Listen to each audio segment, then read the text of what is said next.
السلام علیکم ورحمۃ اللہ۔ وعلیکم السلام ورحمۃ اللہ وبرکاتہ۔ الحمد للہ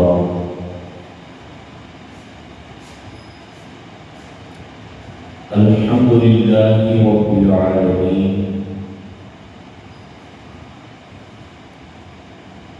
نحمده ونستعینه ونستغفره ونؤمن به ونتوکل علیہ،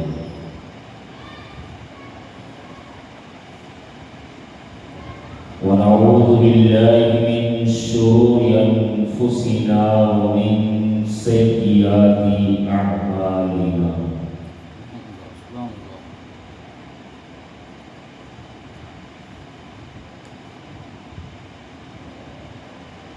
من يهده الله فلا مضل له ومن يضلله فلا هادي له،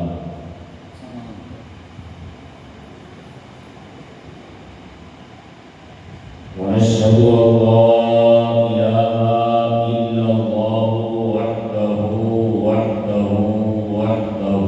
لا شريك له،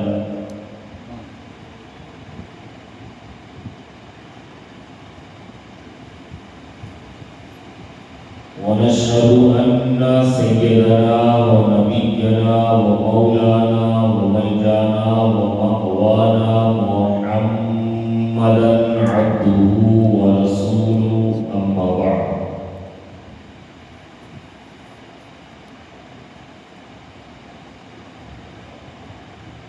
وقد قال الله تبارك وتعالى في القرآن المجيد والفرقان الحميد: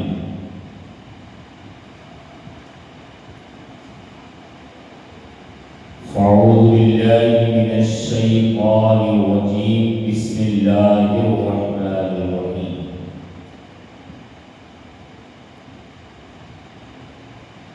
قد جاءكم من الله نور وكتاب مبين، آمنت بالله. صدق الله العظيم وبلغنا رسوله النبي المختار الكريم، ونحن على ذلك لمن الشاهدين والشاكرين والذاكرين، والحمد لله رب العالمين.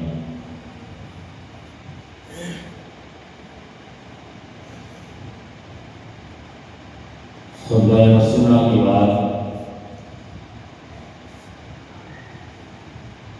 اللہ کی مقدس کتاب قرآن پاک کی آیت مبارکہ کو تلاوت کرنے کا شرف حاصل ہو۔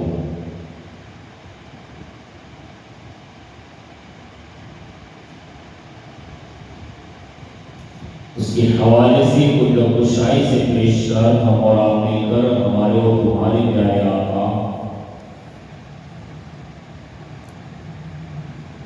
علی سے بھی کسات 4 سال سے درد بندہ فخر رسولہ مالک ہفتہ آسمان کونین میں انوکھی و نرالی شان والے دائی حلیمہ کے راج دلارے جناب عبداللہ کے جگر پارے کشتی عقیدت کے خیبر آلے جناب پاک محمد رسول اللہ ارواح نافلات صلی اللہ علیہ وسلم کے دربار مبارک میں انتہائی عقیدت، محبت، ادب و احترام کے ساتھ باوز ولد درود پاک الہی تلاوت کریں اور پڑھیں اللہم صلی علی سیدنا محمد مبارک وسلم صلاۃ و سلام علیک یا رسول اللہ صلی اللہ علیہ وسلم۔ ایک مرتبہ اور باوز ولد درود پاک پیش کریں اللہم صلی علی سیدنا محمد مبارک وسلم صلاۃ و سلام علیک یا رسول اللہ صلی اللہ علیہ وسلم۔ ایک مرتبہ اور نبی اور آل نبی کی بارگاہ میں باوز ولد درود پاک پیش کریں اللہم صلی وبارک علی سیدنا محمد طب القلوب دوائها وعافیة الابدان وشفائها ونور الابصار وضیائها وعلى آلہ وصحبہ دائما ابدا صلی اللہ علیہ وسلم۔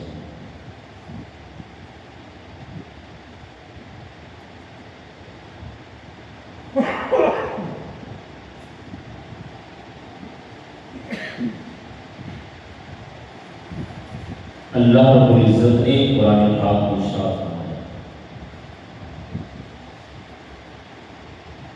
قد جاءکم من اللہ نور و کتاب مبین،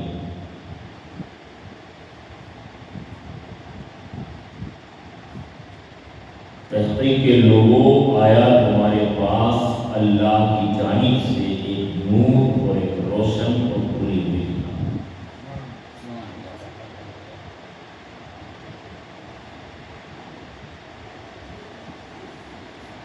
روشن اور کھلی ہوئی کتاب سے مراد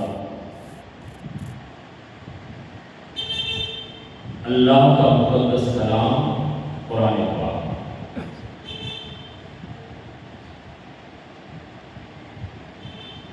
اور نور سے مراد ہمارے اور تمہارے پیارے آقا رسول اللہ صلی اللہ تعالی علیہ وسلم کی ذات۔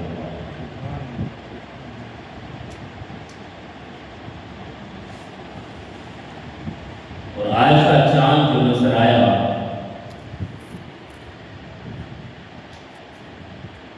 یہ چاند اپنے دامن میں عاشقوں کے لیے بہت کچھ لے کر گیا ہے۔ عشق کی باتیں، لگاؤ کی باتیں، طرف کی باتیں۔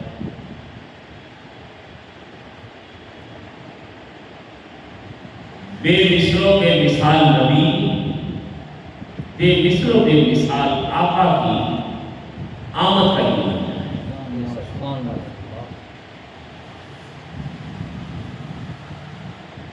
چاروں طرف اندھیرا، تاریکی، ظلمت ہی ظلمت۔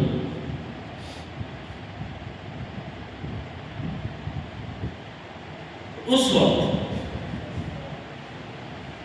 اس مہینے کی 12 تاریخ کو وہ مدینے کا سلطان تشریف لائے۔ سبحان اللہ۔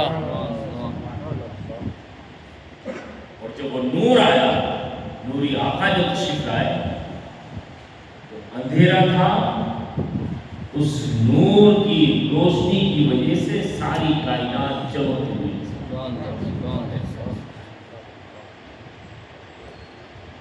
لیکن رسول اللہ صلی اللہ تعالی علیہ وسلم دنیا میں چلوا کر گئے۔ آپ کی آمد، آپ کی پیدائش، آپ کا آنا، آپ کا تولد ہونا بڑی خوبیوں کے ساتھ، بڑی علامتوں کے ساتھ، بڑی نشانیوں کے ساتھ، یہ ساری چیزیں بات ہے۔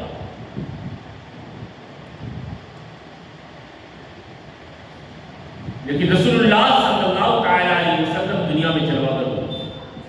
مکہ کی سرزمین کیا ہے؟ ملک عرب ہے۔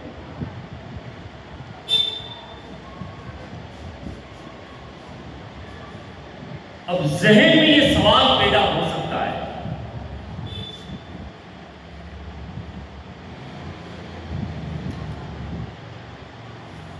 اور ہر طریقے کے سوالات تو پیدا ہوتے ہیں۔ وہ رسول اللہ آئے عربی بیوی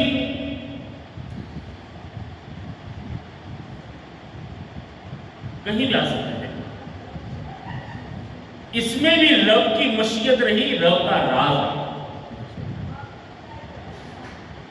کیونکہ اگر پورے ورلڈ کے نقشے کے اوپر اگر آپ نظر ڈالیے گا تو 3 بر اعظم، ایشیا، یوروپ اور افریقہ، ان تینوں بر اعظم کے بیچوں بیچ عرب شریف ہے۔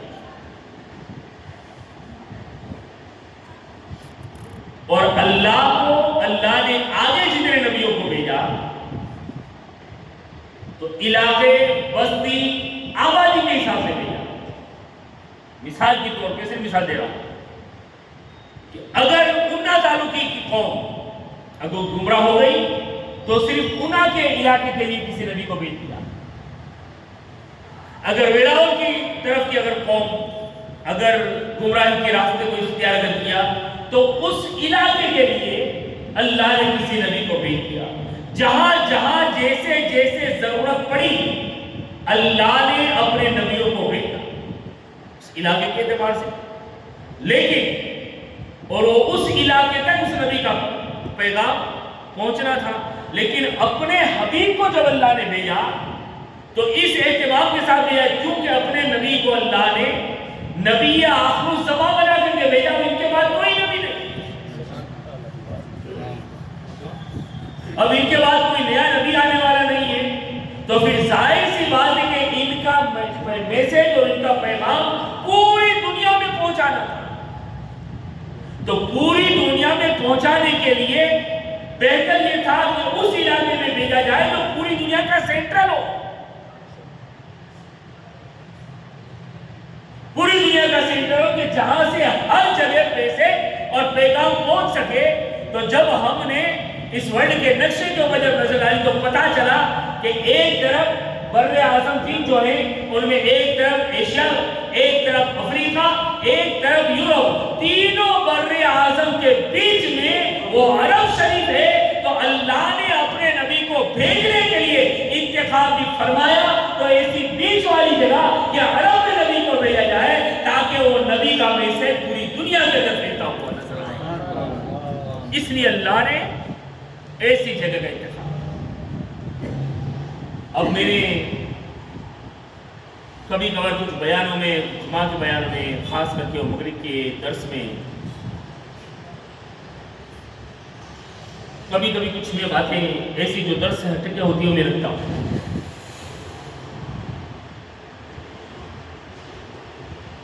تو اللہ نے اپنے نبی کو بھیجا عرب میں بھی، مکہ کے اندر۔ اب رسول اللہ صلی اللہ تعالی علیہ وسلم آئے، اور نبی کے لیے ضروری ہے کہ نبی تمام خوبیوں کا جامع ہوتا ہے، یعنی ساری خوبی اس میں ہوتی ہے، اور نبی کے اندر کوئی عیب نہیں ہوتا ہے، عیب سے پاک ہوتا ہے۔ دیگر نبی تو اپنی جگہ ہے، ان کے مقام میں مرتبہ ہے، لیکن جب ہمارے نبی کی زندگی کو ہم پڑھتے ہیں تو سیرت کے باب میں تیسرے چوتھے بیان میں انشاءاللہ آئے گا کہ اللہ نے اپنے نبی کو کیسا بھیجا، کیسا بنا کر کے بھیجا۔ لیکن میرے امام نے ایک اشارہ ضرور دیا کہ میرے امام نے کہا کہ تیرے تو وصف عیب تناہی سے ہے بری، کہ حیران ہوں میرے شاہ میں کیا کیا کہوں تجھے۔ اللہ نے ساری خوبیوں کا جامع بنا کر کے ہمارے نبی کو بھیجا، تو رسول اللہ صلی اللہ تعالی علیہ وسلم کو بھیجا، بلکہ سارے نبیوں کی یہ ایک نشانی ہوتی ہے کہ وہ خوبیوں کا مالک ہوگا، اس کے اندر کوئی عیب نہیں ہوگا۔ اس لیے میں نے درس میں کہا ہے جو نمازی ہوتے ہیں انہیں پتا ہے کہ نبی عیبوں سے پاک ہوتا ہے۔ تو میں اپنے علم کے حساب سے میں کوئی بہت بلندی والی اور عروج والی بات نہیں کر رہا ہوں، میں اتنا پورے ہندوستان لیول کا اتنا بڑا ہائی فائی میں عالم یا بڑے قطب مینار جیسی ٹوپی والا کوئی بہت بڑا مفتی نہیں ہوں میں، لیکن ہر عالم کو اپنے علم کی روشنی میں بولنے کی اجازت ہے۔ تو میں اپنے علم کے حساب سے بولتا ہوں، اور میں نے کہا بھی کہ نبی جب خوبیوں کا مالک ہوتا ہے اس کے اندر کوئی عیب نہیں ہوتا ہے، تو ہمیں کچھ ایسے جملے بولنے سے پرہیز بھی کرنا چاہیے جو نبی کی شان کے خلاف، جو نبی کی شان کے خلاف۔ تو یہ بات قاعدہ کلیہ یہ ذہن میں رکھیے گا کہ نبی کے اندر خوبیاں ہی خوبیاں ہوتی ہیں، کوئی عیب ہوا کرتا نہیں۔ اب ہر طرح کی خوبی، چاہے خود کی وجود کے اعتبار سے خوبی، چاہے خاندانی اعتبار سے خوبی، چاہے اخلاقیات کے اعتبار سے خوبی، تو اللہ نے عرب میں بھیجا۔ بات یہ کر رہا تھا کہ اللہ نے ہمارے نبی کو عرب میں بھیجا، اور عرب میں بھی سب سے اونچا جو خاندان تھا، خوبی والا خاندان، اس خاندان میں اللہ نے ہمارے نبی کو پیدا فرمایا۔ آدمی کی مطلب کہ قیمت اور کیا بولتے ہیں وزن، اس کی خاندانی شرافت کے اعتبار سے بھی ہوتا ہے۔ جتنا خاندان عزت والا اور بلندی والا اور اونچائی والا ہوگا نا، اتنا ہی اس کو عزت کی نگاہ سے دیکھا جائے گا کہ بھائی آپ بڑا خاندان کا بیٹا ہے، آپ وہ پریوار کا بیٹا ہے وغیرہ۔ تو یہ چیز بھی ہوتی ہے۔ تو اللہ نے ہمارے نبی کو پورے عرب میں، جب رسول اللہ آئے نا مکہ، تو بہت سارے خاندان تھے، کئی خاندان تیم تھا، کئی بنو عدی تھا، کئی بنو سہم تھا، لیکن اللہ نے ہمارے نبی کو قریش گھرانے میں پیدا فرمایا۔ خاندان قریش میں پیدا ہوا. یہ رسول اللہ سب سے بڑے خاندان رہے. وہ خاندان اونچا ہو کیوں نہ ہو؟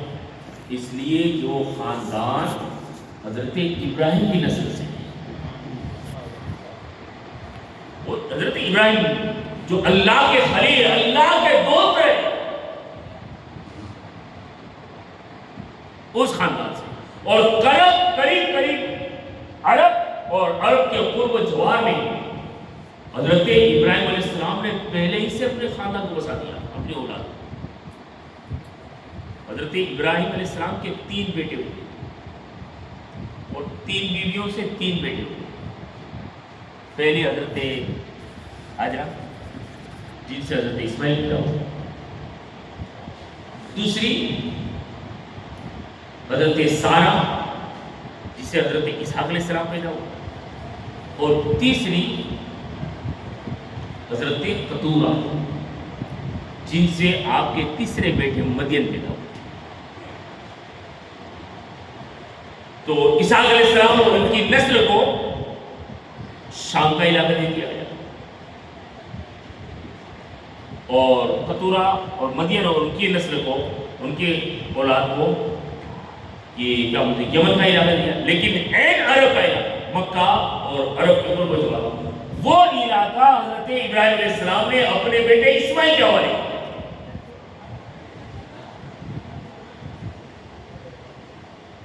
اسی ابراہیم علیہ السلام کے بیٹے اسماعیل علیہ السلام کی نسل میں ایک قیدار نامی ایک شخص ہوئے اور ان کی نسل آگے بڑھتے بڑھتے آگے جا کر کے ان میں ایک حضرت عدنان ہوئے اور حضرت عدنان کی اولاد میں حضرت فہر ہوئے اور حضرت فہر کے خاندان میں ایک حضرت قصے ہوئے اور قصے کے خاندان میں عبد مناف ہوئے. ان کے بیٹے ہاشم، ان کے بیٹے عبد المطلب، ان کے بیٹے عبداللہ اور ان کے بیٹے ہمارے نبی رسول اللہ صلی اللہ علیہ وسلم. ایسے شجرہ بہت لمبا ہے. تو اب یہ خاندان قریش میں آئے حضرت اسماعیل علیہ السلام کی اور حضرت قیدار کی اولاد نے. تو قریش کیوں پڑھانا؟ رسول اللہ کے نسب کو جب ہم پڑھتے ہیں نا، محمد صلی اللہ علیہ وسلم بن حضرت عبداللہ بن حضرت عبد المطلب بن حضرت ہاشم بن عبد مناف بن قصی بن کلاب بن غالب بن فہد، تو یہ پڑھتے تو 10ویں نمبر پر حضرت فہر بن مالک کا نام ہے. اور فہر بن مالک جو ہے نا، ان کو مکہ کے لوگ بلکہ عرب کے لوگ قریش کے نام سے یاد کیا کرتے ہیں. اور قریش کہتے ہیں پورے سمندر میں سب سے طاقتور جو مچھلی ہے نا، اس کا نام قریش ہے. وہ کبھی کسی مچھلی کے سامنے نہیں جھکتی، ساری مچھلی اس کے سامنے جھکتی، وہ کسی مچھلی کے سامنے نہیں جھکتی. اتنی بڑی طاقتور وہ سمندر کی مچھلی کا نام قریش ہے. تو حضرت فہر بن مالک رضی اللہ عنہ، حضرت فہر بن مالک وہ مکہ کے اندر اتنے گھرانے تھے، اتنے خاندان تھے، اتنے پریوار تھے، لیکن سب سے بہادر، مضبوط اور پہلوان اور طاقتور اگر تھے تو حضرت فہر بن مالک تھے. اور اسی حضرت فہر بن مالک کی طاقت کی اور بہادری کی بنیاد کے اوپر آپ کا نام قریش رکھ دیا گیا. اور تبھی سے یہ قریش کا معاملہ سلسلہ ہوا اور خاندان قریش کے نام سے مشہور ہوئے. اور اس کے بعد آگے جا کر کے ایک حضرت قصے ہوئے اور قصے کے بعد عبد مناف ہوئے اور عبد مناف کے بیٹے حضرت ہاشم ہوئے. اور اس ہاشم کی نسبت کی وجہ سے اس قریش خان رسول اللہ کی جو خاندان کو، رسول اللہ کے گھرانے والے کو ہاشمی کہا جاتا ہے.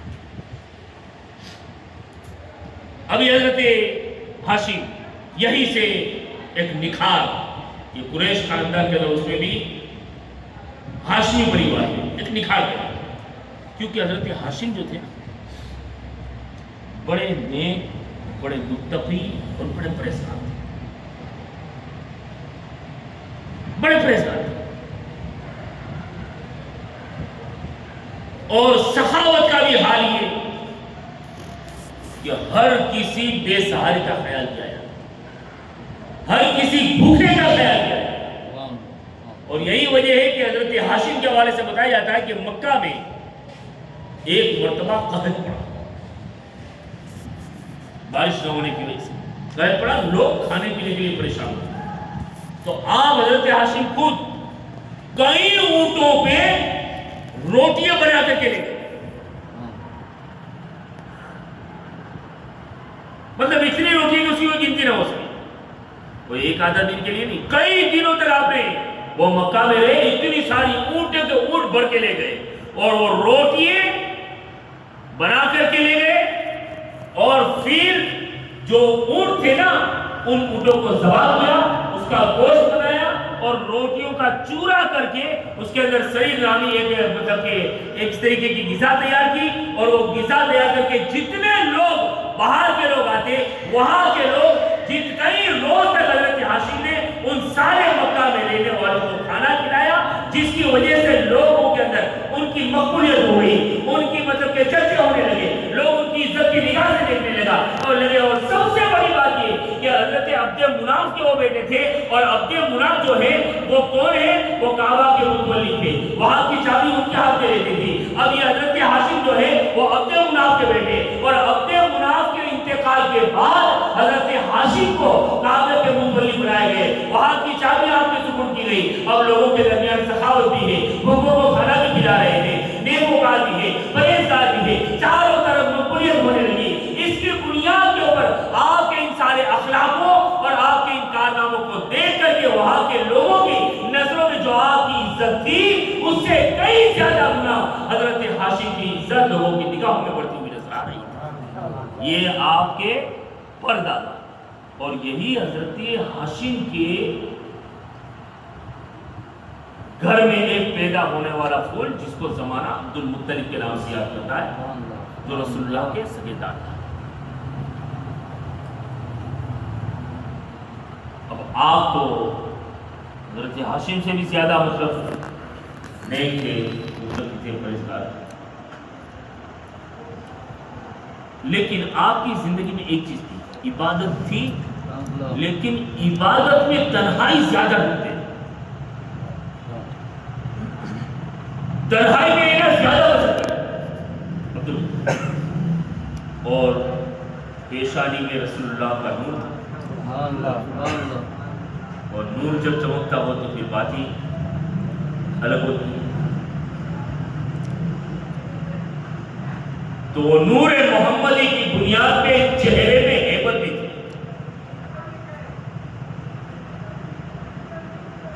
اور نیک اور پرہیزگار تو تھی۔ ہم نے اور ہم سنیں گے بھی، یا کئی مرتبہ میں بیان میں سنا ہے کہ رسول اللہ صلی اللہ علیہ وسلم اکثر اب گھر میں صرف حضرت خدیجہ ہی تھی، اعلان نبوت سے پہلے رسول اللہ کئی دن کا کھانا لے کر کے وہ غار کے اندر چلے جایا کرتے تھے اور وہاں عبادت کیا کرتے تھے۔ یہی چیز حضرت عبد المطلب میں تھی۔ حضرت عبد المطلب اپنی حیات میں وہ کئی دن کا کھانا لے کر کے وہ غار کے اندر چلے جاتے اور وہاں عبادت کرتے، وہاں اللہ کی بندگی کرتے، اور سب سے بڑی جو خصوصیت تھی نا وہ یہ کہ حضرت عبد المطلب کا حال یہ تھا کہ جس راستے سے چلتے تھے لوگوں کو خوشبو کا احساس ہوتا تھا۔ کیوں کہ حضرت عبد المطلب جہاں سے نکلتے تھے وہاں خوشبو ہی خوشبو پیدا ہو جاتی تھی۔ یہ ان کا کمال نہیں تھا بلکہ ان کی پیشانی میں رسول اللہ کا جو نور چمکتا تھا اس کی وجہ سے حضرت عبد المطلب کے پسینے میں بھی خوشبو پیدا ہو جایا کرتی تھی۔ عبد المطلب اور لوگ جب پریشان ہو جاتے، کوئی تکلیف آتی، کوئی مصیبت آتی، جب دعا کرنی ہوتی نا تو تنہا دعا نہیں کرتے تھے۔ مکہ کے لوگ عبد المطلب کو ڈھونڈتے اور ڈھونڈ کر کے لے جاتے، اور لے کر کے ان کو لے کر کے جاتے، پہاڑوں میں چلے جاتے، میدانوں میں چلے جاتے، اور عبد المطلب کو بٹھاتے، اور عبد المطلب کو بٹھا کر کے اللہ کی بارگاہ میں دعا کے لیے ہاتھ اٹھاتے۔ اللہ رب العزت عبد المطلب کے وسیلے سے مانگی ہوئی دعا کو اللہ فوراً قبول فرما لیا کرتا۔ رہلو آپ متقی تھے، پرہیزگار تھے، اور سب سے بڑی بات کیا تھی؟ پیشانی میں نبی کا نور تھا۔ وہ نبی کا نور جس نبی کے نور نے جب نسل انسانی کی پہلی فصل، پوری نسل انسانی کے بابا آدم کو جب پیدا کیا گیا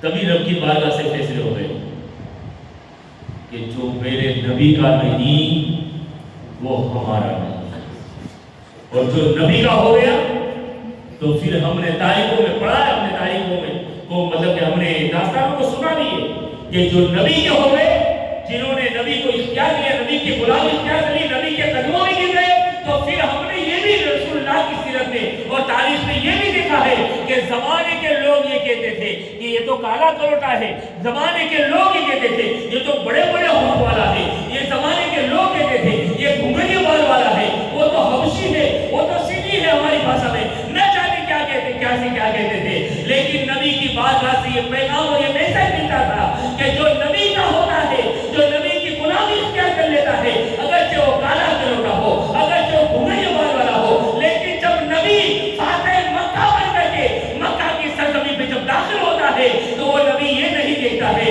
یہ گھنگری بال والا ہے، وہ نبی یہ نہیں دیکھتا ہے کہ وہ کالا کروٹا ہے، وہ نبی یہ نہیں دیکھتا ہے کہ بڑے بڑے ہونٹوں والا ہے، بلکہ نبی کا غلام ہے اور سچے دل سے اسلام کو قبول کیا ہے۔ تو مکہ فتح کرنے کے بعد وہی نبی نے اس کالے کروٹے بلال کو مکہ میں نہیں بلکہ مکہ کی چھت پہ چڑھا کر کے کہا، بلال اب یہاں کھڑے لے کر کے اذان دو۔ وہ کعبہ جس کے سامنے زمانہ جھکتا ہے اس کی پیٹھ کے اوپر کھڑا رہنے والے کو بلال حبشی کہا جاتا ہے۔ کبھی عالم تصور میں بلال سے پوچھیں تو پتا چلے گا یہ میرا کمال نہیں ہے، یہ نبی کی غلامی کا کمال ہے۔ جب آدمی نبی کی غلامی اختیار کر لیتا ہے، اللہ بلند عطا فرما دیا کرتا ہے، اللہ عروج عطا فرما دیا کرتا ہے، اللہ ترقی عطا فرما دیا کرتا ہے، اللہ کامیابی عطا فرما دیا کرتا ہے۔ اے لوگوں، بلال کی زندگی سے ہمیں سبق حاصل کرنا چاہیے۔ ہم ہر جگہ پہ در بدر کی ٹھوکریں کھاتے ہیں، ہم نہ جانے کہاں کہاں مارے پھرتے ہیں، کیوں؟ عروج کے لیے، کیوں؟ ترقی کے لیے، کیوں؟ مطلب بڑپن کے لیے۔ لیکن ہم جس سے چاہیں، ہم نے جس کے صدقے میں ترقی ملنی ہے، جس کے صدقے میں عزت ملنی ہے، جس کے صدقے میں عروج ملنا ہے، اسی کو تو ہم بلا بیٹھے ہیں۔ جیسے نبی کی غلامی نے ایک کالے کروٹے بلال کو کعبہ کی چھت پہ چڑھا دیا ہے، اگر تم بھی نبی کی سچی غلامی اختیار کر لو گے تو نبی کی غلامی ایک دن تمہارے سر کے اوپر عزت کا تاج چڑھ جائے گا۔ لیکن کرو تو صحیح، کرنا پڑے گا۔ بہرحال تو بات یہاں سے چھوڑی تھی کہ وہ عبد المطلب جسم سے خوشبو آتی، کیوں؟ نبی کا نور تھا، نبی کا نور، اور وہاں سے وہ پیشانی عبد المطلب سے منتقل ہو کر کے پیشانی عبداللہ میں لینا تھا اس کو، لیکن وہ عبد المطلب بڑے حساس تھے، بڑے بہادر تھے، بہادر باپ کی اولاد ہے نا، اور اس لیے ہم اکثر ایک جگہ میں مجھے کسی بندے نے تنزیہ طور پہ کہا، آج تنزیہ طور پہ، یعنی کیا بولتے ہیں اس کو تنزیہ طور پہ؟ میں آپ کو سمجھاؤں، وہ کیا بولتے ہیں؟ تانا مارنا، ٹون کرنا، اس انداز میں مجھے کہا کہ آپ کیا ضرور ہے کہ بائیں کو بھی یہ کرو، بائیں کو بھی تب اسلام کو باؤ نہیں، یہ بائیں تھوڑی سمجھنے والی ہے۔ میں نے اس کو پریم سے کہا، میں نے کیا اگر جس دن عورتیں سمجھ گئی نا، جس دن عورتیں سمجھ گئی اس نبی اور دین کو اگر اپنی زندگی میں اتار لیا نا، تو پھر آج جو ہمارے گھروں میں یہ داروی اور جھگائی ہے نا، وہ داروی اور جھگائی نظر نہیں آئیں گے، بلکہ آنے والی نسل کوئی غوث پاک کی غلام بن کر کے پیدا ہوگا، کوئی صلاح الدین کا غلام بن کر کے پیدا ہوگا، کوئی غریب نواز کا غلام بن کر پیدا ہوگا، اس لیے کہ پاک اور نیک کوکھوں سے پاک اور نیک اولادیں پیدا ہوا کرتے ہیں۔ اس لیے کسی انگریز مفکر نے کہا کہ تم مجھے اچھی مائیں دے دو، میں تمہیں اچھی اولاد دوں گا۔ اور یہ ہم جو یہ سیرت کے ابواب کو دیکھ رہے ہیں نا، یہی ہمیں سبق ملتا ہے۔ بھائی وہ حضرت فہر سے تھے، قصی سے تھے، عبد مناف سے تھے، حضرت ہاشم سے، حضرت عبد المطلب سے، حضرت عبداللہ سے، تو ان ساری پشتوں کو ہو کر کے نتیجے کے طور پہ اللہ نے نبی آپ کو سمجھے سے ذات کا فرمائی ہے۔ اور جو اللہ کسی کو نیک بنا کر کے اپنا مقبول بنا کر کے بھیجتا ہے نا، تو پھر خراب پشتوں میں نہیں رکھتا ہے اللہ اس کو، اچھی پشتوں میں منتقل فرماتا ہے۔ تو عبد المطلب بڑے نیک، پرہیزگار، عادل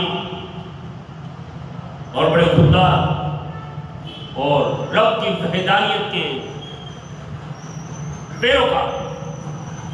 اب یہاں ذرا رک کر کے میں آپ کو کہہ دوں کہ وہ عبد المطلب کا دور حضرت ہاشم سے چل گیا تھا، عبد المطلب کا دور اور آپ کے آگے پیچھے کا جو دور تھا رسول اللہ کے تشریف لانے تک، وہ دور بڑا خطرناک دور تھا۔ جیسے میں نے جمعہ میں کہا تھا، انسان تو تھے، انسانیت نہیں تھی۔ انسان ہونے کے باوجود جانور سے بدتر زندگی انسان گزارتا تھا۔ یوں کہیں کہ صرف ایک مجسمہ تھا، لیکن چلتا پھرتا مردہ تھا انسان۔ یہ سارے معاملات تو یہ اس دور میں بھی، میں نے یہ کہا تھا جمعہ میں کہ اس دور میں بھی رب کا خوف رکھنے والے لوگ تھے۔ اگرچہ عیسیٰ علیہ السلام کے بعد سے لے کر کے رسول اللہ تک کم و بیش 550 سال کا عرصہ گزرا، اس درمیان میں اللہ نے کسی نبی کو نہیں بھیجا تھا، کوئی نبی نہیں آیا تھا کہ کسی نبی کا کلمہ پڑھا جائے، لیکن جن کے دل صاف تھے، جن کے دل میں خدا کا خوف تھا، انہوں نے بت پرستی بھی نہیں کی، گناہ تو نہیں کیے، بت پرستی بھی نہیں کی، صرف رب کو ایک مانا اور لا الہ الا اللہ، لا الہ الا اللہ کے ماننے والے تھے۔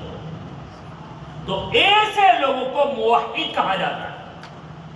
موحد کا مطلب یہ ہوتا ہے کہ اللہ کو ایک مانے، اللہ کی وحدانیت کا انکار کرے اور کبھی شرک و بت پرستی نہ کرے۔ تو یہ لوگ وہ تھے، یہ موحد لوگ تھے، حضرت عبد المطلب وغیرہ، اور اسی لیے وہ رب کے خوف ان کے دل میں تھا، اس لیے اتنے بڑے عبادت گزار تھے کہ وہ پہاڑ کے اندر جا کر کے کئی دن تک وہ کھانے کا تھوڑا وہ سامان لے جاتے، اور اس لیے اسلام نے بھی یہ حکم دیا، یہ بات ہو رہا ہے کہ ہماری طبیعت کچھ ہو رہے، ورنہ حکم یہ ہے۔ غالباً میں نے محرم کے بیان میں کہا تھا کہ شیخ سعدی نے کہا ہے کہ کم خوردن کم گفتن کم خفتن، اے انسان اگر تیرے جسم کو اگر فٹ چاہتا ہے، صحت برقرار چاہتا ہے، تندرستی چاہتا ہے، صحت چاہتا ہے، تو جب کہیں کھانے جانا تو اتار مت لیا کر، کھا رہا ہے وہ اناج پار کا ہے، پیٹ تیرا پار کا نہیں ہے۔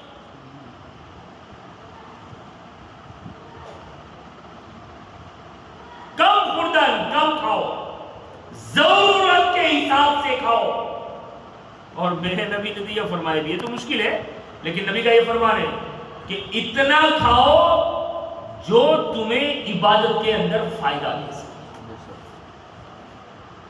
اس لیے کہ کھاؤ گے نہیں تو جسم کمزور ہو جائے گا تو بھی عبادت نہیں کر سکو گے، اور اگر کیپیسٹی سے باہر کھا لیا تو پھر آلسوڑے ہو جائیں گے، تو بھی عبادت نہیں کر سکیں گے۔ یوں ہوگا کہ بتانے کھا لیا، چلو زور نہیں پڑنی، اثر میں اٹھنے پڑ لیں گے۔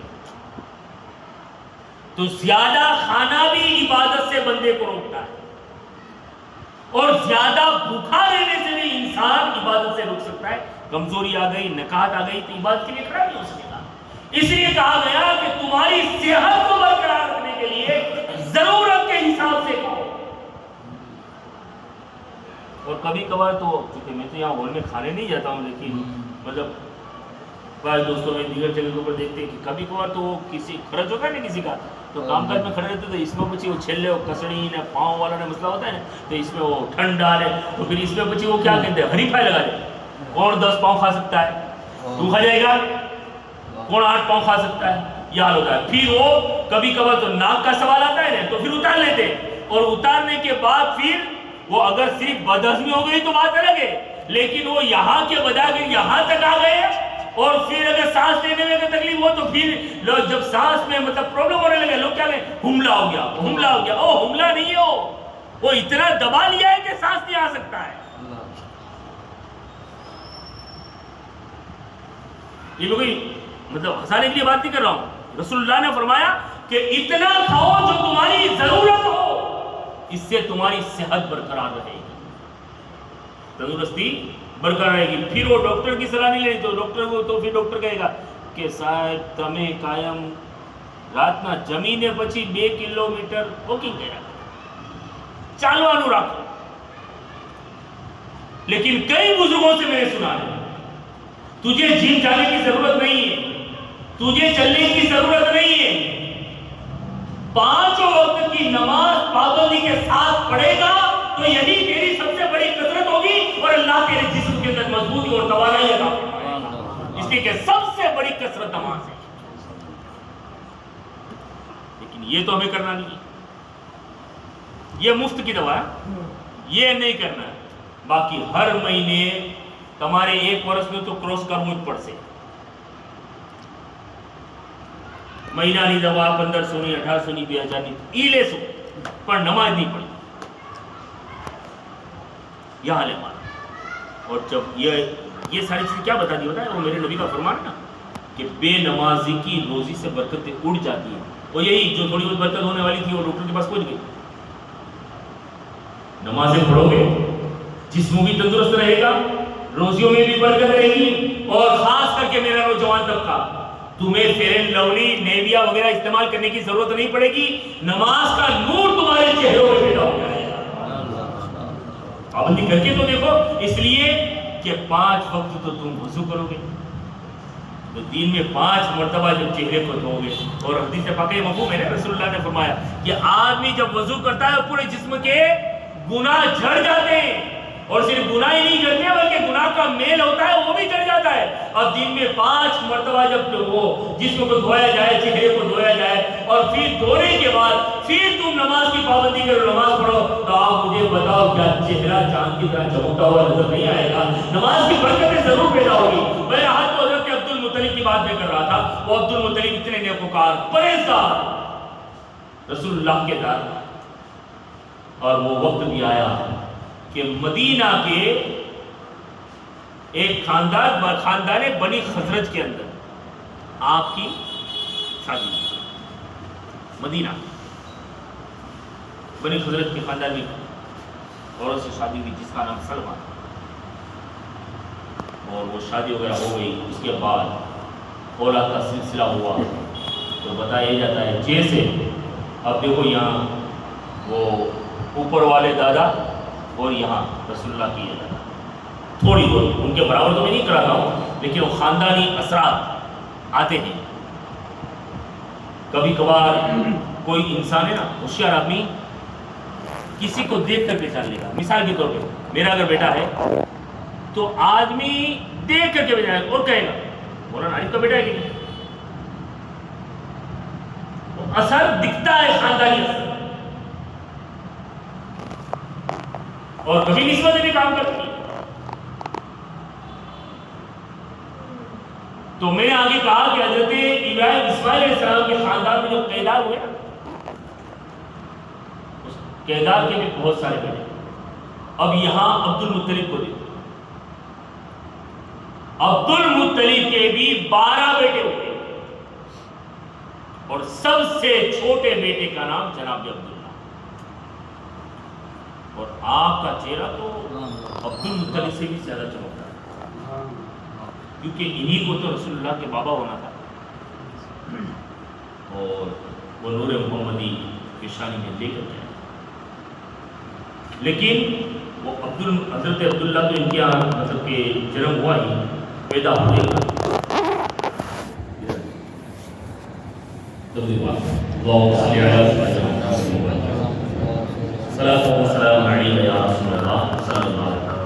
عبد المطلب جہاں بہادر تھے، پہلوان تھے، نیکوکار تھے، مضبوط تھے، ہمت والے تھے، اور جو رب سے ڈرنے والا ہوتا ہے وہ بزدل نہیں ہوتا ہے. یہ بھی ذہن میں رکھیے گا. جس کے دل میں خدا کا خوف ہوتا ہے، وحدانیت کے اقرار کرنے والے ہوتے ہیں، ان کے دل بزدل نہیں ہوتے، بڑے بہادر کلیجے کے وہ دل کے ہوتے ہیں. تو عبد المطلب یہی. اور یہ حالات اس بات سے پتا چلتا ہے جب یمن کا بادشاہ مکہ میں آیا تھا. لیکن خدا کے ذات پہ بھروسہ. آج ہماری سبو حالی کے جو بہت سارے اسباب ہیں نا، اس میں سے ایک سبب یہ ہے کہ اللہ کی ذات پہ ہمارے بھروسے نہیں ہے. بڑی معذرت کے ساتھ، بڑی ہاتھ جوڑ کر کے ان جملوں کو ادا کر رہا ہوں، کیونکہ پچھلے 1 سال سے کچھ زیادہ وہ علاج معالجہ کا میرا معاملہ بڑا لوگوں کا آنا جانا رہتا ہے. تو اکثر یہی پوچھتے ہیں کہ پہلے کہیں کروائے تھے؟ ہاں. کہاں گئے تھے؟ وہ بوا ہے نا، اس کے پاس گئے تھے. کیا گیا؟ جوار کے دانے نہیں تھے. کسی کو پوچھا بھائی اس سے پہلے گئے؟ بولے ہاں وہ انجار کے اوپر جو بوا رہتا ہے نا، اس کے پاس گئے تھے. اللہ، کیا تمہارے رب کی ذات پہ سے تمہارا بھروسہ اٹھ گیا ہے کہ جن کو استنجا کا طریقہ یاد نہیں ان پہ تم بھروسے کر کے بیٹھے ہو؟ تو پھر قوم کی بربادی رہے گی تو ہوگا کیا؟ چلیے کسی علاج کرنے والے پہ اگر تمہیں اعتبار نہیں ہے، چاہے وہ باپو ہو چاہے مولانا ہو، اپنا کام بنانے کے لیے باپو کو مولانا کو بھول جاؤ، باپو کو بھول جاؤ. میں بڑی ذمہ داری اور میری زندگی کے تجربے ہو رہے ہیں، بڑی ذمہ داری کے ساتھ کہتا ہوں کہ کسی مولانا کسی باپو کو کے بجائے کسی اللہ والے کا دامن تھام لو. جو کام تمہارے زندگی میں نہیں ہوئے ہیں، اللہ کا ولی ایک نگاہ کرم ڈالے گا تو تمہارے سارے کام بنتے ہوئے نظر آئیں گے. تو میں آپ سے یہ پوچھنا چاہتا ہوں کہ جب اللہ والے کے در پہ، اللہ کے ولی کے در پہ اگر تمہارا سب کچھ ہو سکتا ہے، تو اگر اللہ کی ذات پہ بھروسہ رکھو گے تو کیا تمہارے بگڑے ہوئے کام بنتے ہوئے نظر نہیں آئیں گے؟ لیکن انسان خدا کی ذات کو بھول کر کے کسی اور کے دروازوں پہ دستک دے رہا ہے. اس سے تیرا کام بننے والا نہیں ہے. بہرحال تو جناب عبد المطلب رسول اللہ کے دادا، اب مکہ جو متولی تھے، مکہ کی خانہ کعبہ کی چابی ان کے ہاتھ میں، مکہ کے سردار تھے، سب کچھ تھے.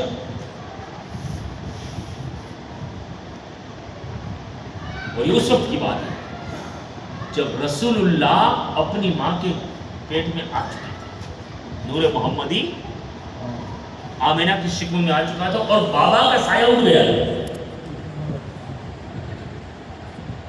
رسول اللہ کے بابا کا سایہ اٹھ گیا. یہ ان دنوں کی، چونکہ عبد المطلب تھے نا، اور عبد المطلب خانہ کعبہ کے متولی تھے. اب ایک معاملہ ایسا ہوا کہ یمن میں جو بادشاہ رہتا تھا نا، اس کو مکہ سے بڑی چیڑ تھی. چیڑ سے مراد یہ ہو کہ اپنی بھاشا میں کہ اس کو بہت جلن تھی. کیا 100,000 کی تعداد سے لوگ مکہ جاتے، اور میرا یمن بھی کوئی چھوٹا موٹا تو نہیں ہے، تو یہاں کیوں نہیں آتے؟ تو اس کے لیے کر کے اس نے کعبہ جیسا ایک گرجا بنایا. وہ کعبہ تو نہیں کہہ سکتے، لیکن اس کی مانی یہ سوچ کر کے کہ میں کعبہ سے اچھا بناؤں تاکہ لوگ وہاں مکہ میں جانا بند کر دیں اور طواف کرنے کے لیے لوگ میرے یہاں آئے. یمن کے اندر صنعاء نامی ایک جگہ، وہاں اب اس نے بنا لیا. اب یہ پتا مکہ کے لوگوں کو پتا چلا تو قبیلے کنانہ کا ایک شخص، اس نے سوچا کہ یہ اللہ کے گھر کی نقل کرنے کی باتیں کر رہا ہے اور مکہ سے طواف کے لیے، کعبہ کے طواف کے لیے آتے ہیں، تو یہ سب چاہتا ہے اب تو اس کو تو رڑے نہ دے والے. اب وہ گیا کسی کو بغیر گئے ہوئے، اور کیا کام کیا اس نے؟ وہاں پہنچا یمن اور صنعاء میں، اور جا کر کے جو اس نے گرجا بنایا تھا نا، عبادت کی جگہ اس کی، جا کر کے اس کے اندر اس نے سسو کر دیا، گندا کر دیا. خیال دل میں یہ سوچا ہوا، خیال کیا ہوگا کہ اللہ کے گھر کے برابر یہ کیسے ہو سکتا ہے، کعبہ کے برابر کیسے ہو سکتا ہے؟ اس نے وہ نجس کر دیا، گندا کر دیا، وہ گرجا کو وہ تو نکل گئے جیسے. اب یہ پتا وہ ابرہا بادشاہ کو پتا چلا کہ مکہ کے کسی بندے نے آ کر کے کام کیا، تو اس نے اس وقت قسم کھا لی کہ اب تو میں مکہ پہ چڑھائی کروں گا، اور مکہ پہ چڑھائی کر کے وہاں جنگ کروں گا اور کعبہ کی اینٹ سے اینٹ بجا دوں گا. مطلب کعبے کو میں منہدم کر دوں گا, کعبے کو گرا دوں گا اور اس کی اینٹیں لے کر کے واپس یہ اپنا کام کروں گا. یہ مطلب وہ جھل بھون کر کے کباب ہو گیا تھا. قسم کھا لی. اس نے اپنے لشکر کو کہا کہ تیار ہو جاؤ. لشکر کو تیار کیے, بڑے بڑے ہاتھی اور بڑے بڑے شہسواروں کے ساتھ اس نے تو کچھ کیا. اب وہ پہلے ایسا ہوتا تھا کہ پورا بادشاہ کی سواری اور کچھ لشکری لانے سے پہلے کچھ دستوں کو یعنی کچھ ٹولیوں کو آگے بھیج دیا جاتا کہ دیکھو راستہ تو کلیئر ہے نا, دشمن کے سامنے ہے تو نہیں, یہ دیکھنے وغیرہ کے لیے. تو جو آگے والا جو دستہ تھا وہ مکہ کے اندر آیا, مکہ کی آبادی کے باہر. تو عبد المطلب اور مکہ کے لوگوں کے جو جانور چل رہے تھے نا ان کو وہ اٹھا کے لے گئے. اور سیرت مصطفیٰ میں یہ کہ تنہا عبد المطلب کے 200 جانور اٹھا کے لے گئے. اب اس سے مجھے بتائیے کہ رسول اللہ کا خاندان میں کوئی غریب تو نہیں رہا ہوگا. وہ تو نبی نے غربت کی زندگی پسند فرمائی, ورنہ آپ سوچو تو صحیح. اور وہاں یہ لکھا ہے کہ 200 یا 400, تنہا عبد المطلب کے 200 یا 400 اونٹ وہ ابراہ کے سپاہی اٹھا کے لے گئے. دوسرے لوگوں کے تو الگ. اب یہ پتا عبد المطلب کو چلا اور تب تک وہ بادشاہ آ گیا اور بادشاہ نے وہ پڑاؤ ڈالا, وہ خیمے ڈالے اور اپنے ٹینٹ ڈالے, جو کچھ بھی اپنے وہاں جھوپڑے باندھے, جو کچھ بھی کہو, اور پڑاؤ ڈالا. عبد المطلب کو جب یہ بتایا, عبد المطلب نے کہا, سوچا کہ وہ آ گیا ابراہ بادشاہ, تو اپنے کچھ ساتھیوں سے کہا کہ چلو ہم اس سے بات کرنے کے لیے جائیں گے. تو گئے. دشمنی ہے نا, وہ کیا کرنے آیا ہے؟ کعبے کو ڈھانے کے لیے آئے, وہاں کے لوگوں کو قیدی بنانے کے لیے آئے, مطلب چڑھائی کرنے کے لیے آئے. اس کا مطلب لڑائی کرے گا. آیا تھا بڑے تیز تلوار ہو کر کے اور بڑا جوش لے کر کے, بڑا غصہ لے کر کے. اور عبد المطلب نے اپنے وہ پریوار کے یا خاندان قریش کے کچھ لوگوں سے کہا کہ ہم ابراہ سے جا کے ملیں گے, اس سے بات کریں گے. تو آپ کے معتقدین آپ کے ساتھ غالباً چلے. تو عبد المطلب جانے لگے. جیسے ہی جانے لگے تو بادشاہ کو یہ خبر دی کہ کعبہ کے متولی اور یہاں کے سردار عبد المطلب آ رہے ہیں. اس نے کہا کہ ٹھیک ہے, آنے دو.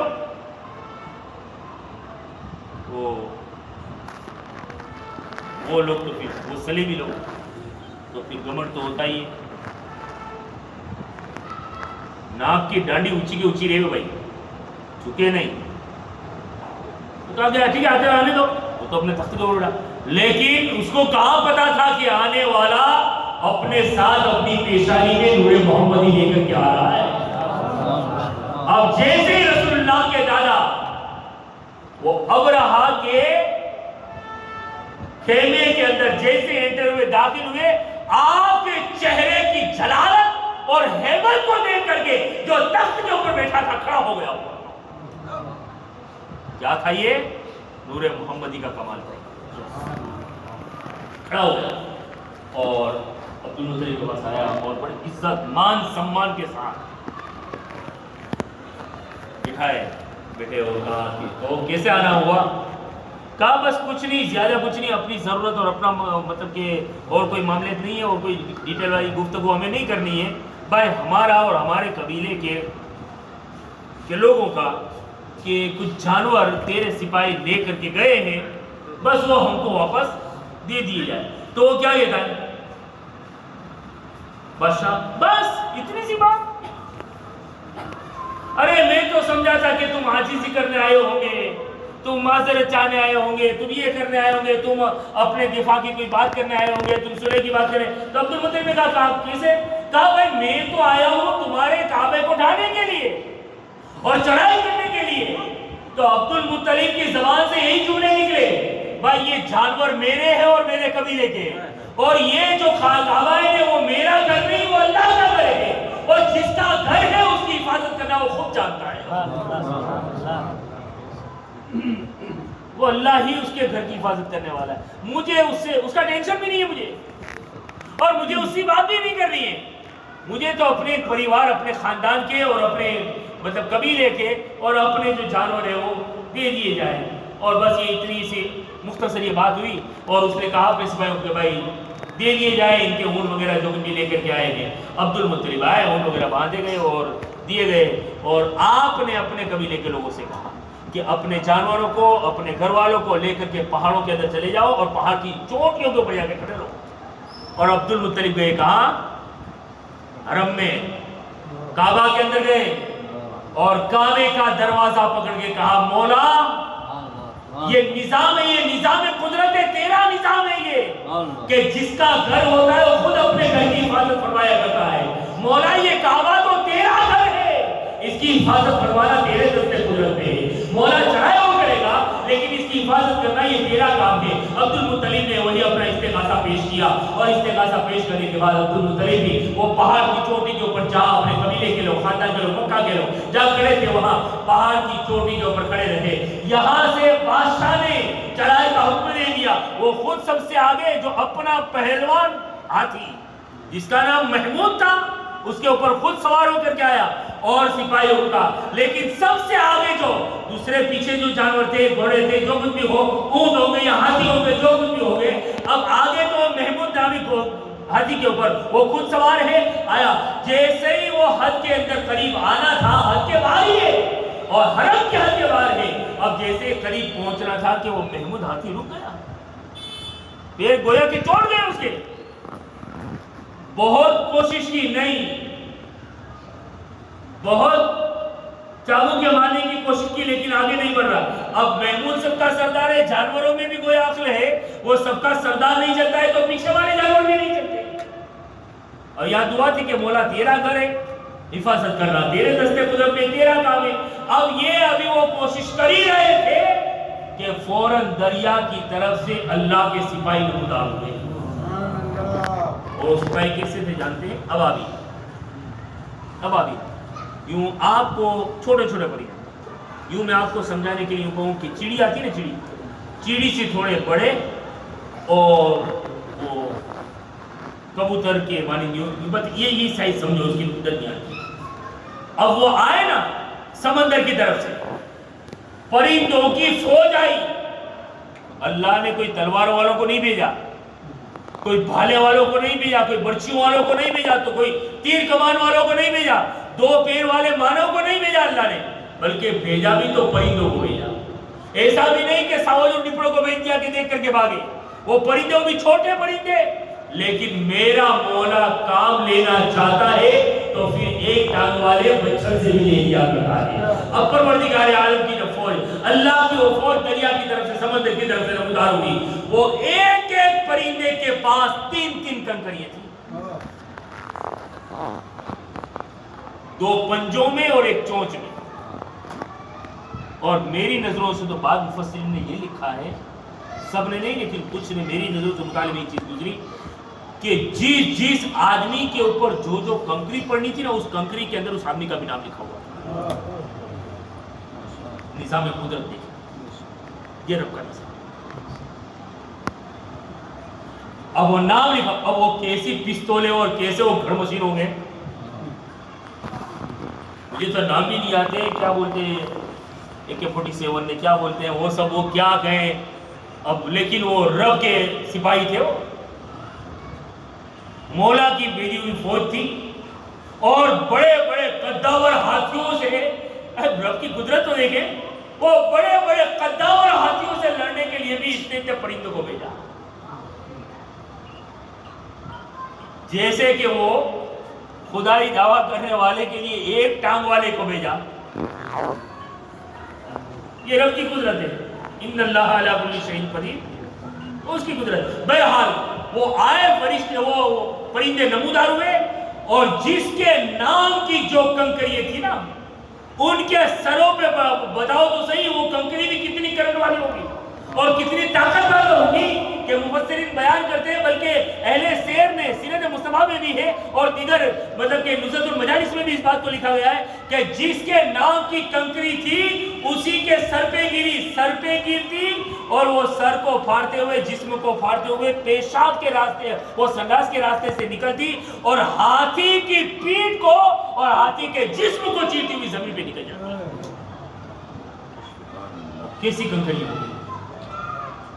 جتنے تھے نا ان سب کے نام کی کنکریاں تھی، کوئی نہیں بچا. اور جب سب کے سب تہس نہس ہو گئے اور جب تہس نہس ہوئے اب وہاں کون تھے؟ عبد المطلب تھے نا، اور نبی کا نور شکم پشت عبداللہ سے شکم آمینہ میں منتقل ہو چکا تھا، کیونکہ یہ واقعہ رسول اللہ کے پیدائش کے 55 دن پہلے کا ہے۔ رسول اللہ کے تب بابا کا سایہ بھی اڑ گیا تھا۔